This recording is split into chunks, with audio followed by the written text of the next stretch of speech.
You ask Tiger to solve. This deals with linear equations with one unknown. The final result is y equals 4.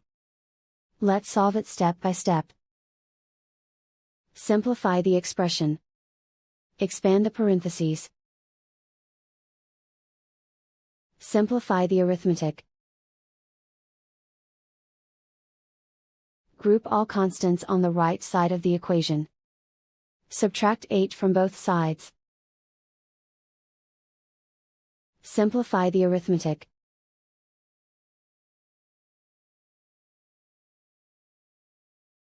Isolate the y. Divide both sides by -4. Cancel out the negatives. Simplify the fraction.